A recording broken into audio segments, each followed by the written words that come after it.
శ్యామ్కుంజ్ అనే ఒక ఏరియా ఉండేది. అక్కడ జయ, సారా అనే ఇద్దరు అక్క చెల్లెళ్ళు తమ తల్లితో కలిసి ఉండేవారు. జయ, 7 గంటలవుతోంది. తొందరగా లేమ్మా, ఇల్లంతా శుభ్రం చెయ్యి. నేను చేయనమ్మా, నిన్న కూడా నేనే శుభ్రం చేశాను. ఈ రోజు శుభ్రం చేయడం సారా వంతు. పాపం సారా రాత్రంతా చదువుకుంది. ఈ రోజు దానికి కాస్త రెస్ట్ కావాలమ్మా. తొందరగా లేచి శుభ్రం చేయి, లేకపోతే చీపురుతో నిన్ను శుభ్రం చేస్తాను. జయాకి చదువుకోవడం అంటే ఇష్టం ఉండేది కాదు, కాని సారాకి చదువుకోవడం అంటే చాలా ఇష్టం. అందుకే జయ సారాల తల్లి సారాని ఎక్కువగా ఇష్టపడేది. ఆమెతో ఏ పని చేయించేది కాదు. దానం చేయండి అమ్మా. ఒక గిన్నెలో గోధుమ పిండి, ఒక గిన్నెలో బియ్యం. ఈ బీదరాలి దీవెనలు మీకుంటాయమ్మా. సారా, నేను పాలు వేడి చేస్తున్నాను. కాస్త వెళ్ళి పెద్దమ్మ గోధుమ పిండిస్తావా? నీకు కనిపించడం లేదా నేను చదువుకుంటున్నానని? నువ్వు నన్ను డిస్టర్బ్ చేయకు ప్లీజ్. చివరికి జయ పాలు వేడి చేయడం వదిలేసి ఆ పెద్దమ్మకి గోధుమ పిండి ఇవ్వడానికి వెళ్తుంది. అప్పటికే ఆ పెద్దమ్మ ఇంటి నుండి చాలా దూరం వెళ్లిపోయి ఉంటుంది. జయ గోధుమ పిండి తీసుకుని పరిగెత్తుతూ ఆ పెద్దమ్మ దగ్గరికి వెళ్తుంది. సారీ పెద్దమ్మా, ఈ రోజు కాస్తంత లేట్ అయిపోయింది. ఏం పర్వాలేదమ్మా. నీ స్థానంలో ఇంకెవరైనా ఉంటే భిక్ష వేయడానికి వచ్చేవారు కూడా కాదు. జయ ఇంటికి తిరిగొచ్చేసరికి స్టవ్ మీద ఉన్న పాలన్నీ గిన్నెలో నుండి పొంగి కింద పడిపోతాయి. ఆ గిన్నె కూడా కాలిపోతుంది.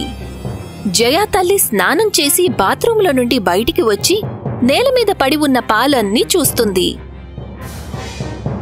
జయ, నీకు ఆ మాత్రం తెలీదా? మన ఇంటి పరిస్థితి అసలు బాగోలేదని మొత్తం పాలన్నీ నేలపాలు చేశావు. అమ్మా, నన్ను క్షమించమ్మా. నేను పెద్దమ్మ గోధుమ పిండి ఇవ్వడానికి వెళ్ళాను. సారా ఇక్కడే కూర్చునుంది. తను కూడా చూసుండొచ్చు కదా. నేను చదువుకుంటున్నాను కదా. జయ, పాలు పాడు చేసినందుకు నీకు పనిష్మెంట్ ఏంటో తెలుసా? 2 రోజుల పాటు ఇంటి పనంతా నువ్వే చేయాలి. 2 రోజులు నీకు భోజనం పెట్టేది లేదు. పాపం జయ 2 రోజులు ఏమీ తినకుండా ఉంటుంది. సారా జయాను చూస్తూ ముసిముసిగా నవ్వుతూ ఆమెను ఏడిపించేది. 2 రోజులు గడిచిపోయిన తరువాత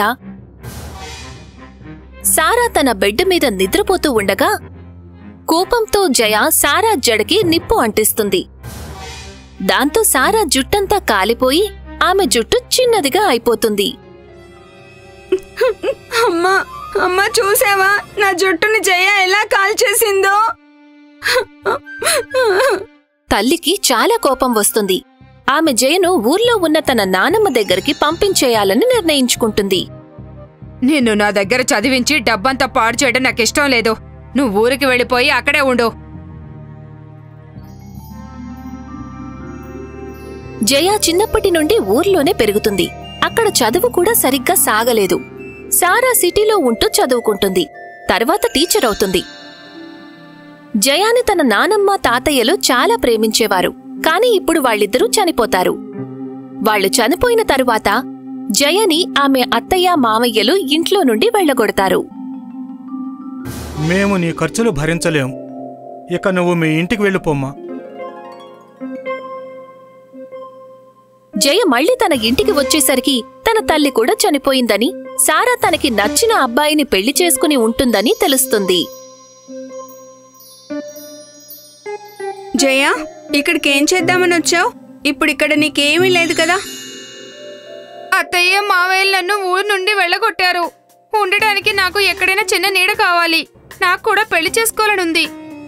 అమ్మ ఈ ఇంటిని నా పేరు మీద రాసి వెళ్ళిపోయింది. అయినా ఇక్కడ ఉండేందుకు స్థలం కూడా సరిపోదు. కొన్నాళ్ల తర్వాత మాకు కూడా పిల్లలు పుడతారు కదా. ఈ చిన్న ఇంట్లో మా కుటుంబం ఉండేందుకే చాలా కష్టంగా ఉంటుంది. అందుకే నీ ఇంటి ఏర్పాట్లు నువ్వే చూసుకోవాలి. పాపం జయ బాధపడుతూ అక్కడి నుండి వెళ్లిపోతుంది. చాలా మంది బంధువుల దగ్గరికి సాయం చేయమని అడుగుతుంది. కాని ఎవ్వరూ కూడా ఆమెను ఎక్కువ రోజులు తమ దగ్గర ఉంచుకోలేకపోతారు. ఒకరోజు జయ రైల్వే ట్రాక్ మీద కూర్చుని ఏడుస్తూ ఉండగా గతంలో తమ ఇంటికి గోధుమ పిండి, బియ్యం కోసం వచ్చే పెద్దమ్మ అదే దారిలో నడుచుకుంటూ వెళ్తూ ఉంటుంది. పెద్దమ్మా, మీరింకా బ్రతికే ఉన్నారా? అవునమ్మా, ఆ దేవుడి దయ వల్ల నేనింకా బతికే ఉన్నాను. నువ్వెందుకు ఏడుస్తున్నావు? జయ తన బాధలన్నీ ఆ పెద్దమ్మతో చెప్పుకుని ఏడుస్తూ ఉంటుంది. నువ్వు నాతో రా. ఆ పెద్దమ్మ జయని ఒక పనస చెట్టు దగ్గరికి తీసుకువెళ్తుంది. తర్వాత ఆ చెట్టు నుండి ఒక పనస పండును కోసి జయకి ఇస్తుంది. ఇది మామూలు పనస పండు కాదు. ఈ పండుని నీ ఇష్టం వచ్చిన ఆకారంలోకి మార్చుకోవచ్చు. నువ్వు ఈ పనస పండుని ఏ రూపంలోకి మార్చినా 24 గంటల తర్వాత అది మళ్ళీ తన అసలు రూపంలోకి మారిపోతుంది. ఓ మ్యాజిక్ పనసపండు, నువ్వు ఒక చిన్న ఇల్లుగా మారిపోవా? ఒక్క క్షణంలో పనసపండు ఒక అందమైన ఇల్లుగా మారిపోతుంది. ఇప్పుడు జయకి ఉండేందుకు ఒక ఇల్లు వచ్చింది. తినడం కోసం అడవికి వెళ్లి పళ్ళు కూరగాయలు కోసుకుని తెచ్చుకునేది. 24 గంటల తర్వాత పనసపండు తన అసలు రూపంలోకి మారగానే జయ దాన్ని మళ్లీ ఇంటిలాగా మార్చుకునేది. అక్కడి వాళ్లందరూ జయ ఇంటి గురించే మాట్లాడుకుంటూ ఉంటారు. ఈ విషయం సారాకి కూడా తెలిసిపోతుంది. జయ దగ్గర ఒక మ్యాజిక్ పనసపండు ఉందని, దాన్ని ఏ రూపంలోకి అయినా మార్చుకోవచ్చు అని సారా తెలుసుకుంటుంది. నేను బాగా చదువుకుని గవర్నమెంట్ ఉద్యోగం చేస్తున్నా కూడా ఇంత చిన్న ఇంట్లో ఉంటున్నాను. కానీ ఆ జయ చదువు రాని దద్దం అయినా కూడా పెద్ద బంగ్లాలో ఉంటోంది. సారా తన పుట్టినరోజు పార్టీ ఇస్తానని చెప్పడానికి జయ ఇంటికి వెళ్తుంది. జయ, ఆ రోజు నిన్ను నేను అనవసరంగా ఎన్నో మాటలన్నాను. నన్ను క్షమించు. నా తప్పు నేను తెలుసుకున్నాను. మనవాళ్లే మనకు సహాయం చేస్తారని నా బర్త్డే రోజు పార్టీ ఇస్తున్నాను. నువ్వు తప్పకుండా రావాలి. జయ మ్యాజిక్ పనసపండుని తీసుకుని సారా ఇంటికి వస్తుంది. కేక్ కటింగ్ చేసి పార్టీ అయిపోయాక జయ సారా ఇంట్లోనే ఉండిపోతుంది. మ్యాజిక్ పనసపండు ఆమె పక్కనే ఉంటుంది. సారా తన భర్తతో ఇలా అంటుంది. మీరు మెల్లగా వెళ్లి ఆ పనస పండుని తీసుకుని దాన్ని మొత్తం తినేయండి. సారా భర్త ఆ పనసపండుని ముక్కలుగా కోసుకుని మొత్తం తినేస్తాడు. తరువాతి రోజు ఉదయం జయ నిద్రలేచి చూసేసరికి తన పనసపండు ఎక్కడా కనిపించదు.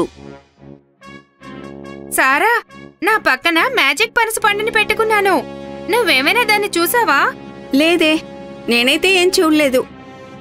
అది చెప్పి సారా స్నానం చేయడానికి వెళ్లిపోతుంది. ఓ మ్యాజిక్ పనసపండు, నువ్వు ఎక్కడున్నా ఒక పెద్ద బెలూన్లా మారిపోవా? జయ అలా ఎందుకు చెప్పిందంటే ఆ మ్యాజిక్ పనసపండు పెద్ద బెలూన్లాగా మారిపోతే అది ఎక్కడున్నా తనకి సులభంగా కనిపిస్తుందని. హఠాత్తుగా సారా భర్త కడుపు ఉబ్బడం మొదలు పెడుతుంది. ఎందుకంటే పనసపండు అతని కడుపులో ఉంటుంది. సారా, తొందరగా రా, నా కడుపు ఉబ్బిపోయి పగిలిపోయేలా ఉంది. అయ్యయ్యో, ఏంటి ఇలా జరుగుతోంది? ఎవరైనా వచ్చి నా భర్తని కాపాడండి.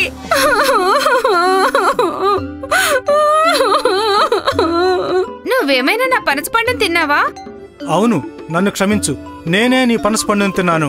నన్ను క్షమించు, లేకపోతే నా కడుపు పగిలిపోయేలా ఉంది. ప్లీజ్ నన్ను క్షమించు. ముందు నువ్వు నాకు మాటివ్వు. ఇక ముందు ఎప్పుడూ కూడా నువ్వు నా పనసపండుని ఎత్తుకెళ్లే ప్రయత్నం చెయ్యను అని. ప్రామిస్ చేస్తున్నాను, ఇంకెప్పుడూ నీ పనస పండుని ముట్టుకోము. ఓ మ్యాజిక్ పనసపండు, నువ్వు నీ రూపంలోకి మారిపో. సారా, నేను నిన్ను పూర్తిగా నమ్మాను, కానీ నువ్వు నా నమ్మకాన్ని మోసం చేశావు. ఇక నేనెప్పుడు నిన్ను కలవను. జయ మళ్ళీ ఆ పెద్దమ్మ దగ్గరికి వెళ్తుంది. ఆ పెద్దమ్మ జయకి మరో మ్యాజిక్ పనసపండు కోసి ఇస్తుంది.